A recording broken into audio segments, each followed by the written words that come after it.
This is the complete Euphoria system installed. You can see it's all outside the wall. We have a rain shower head.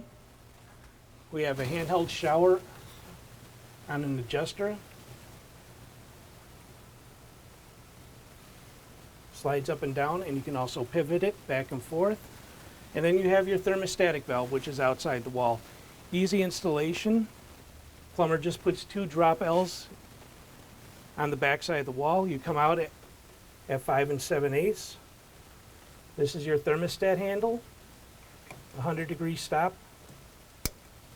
And this is your diverter handle. You can divert to your shower head. As you rotate, it increases the volume.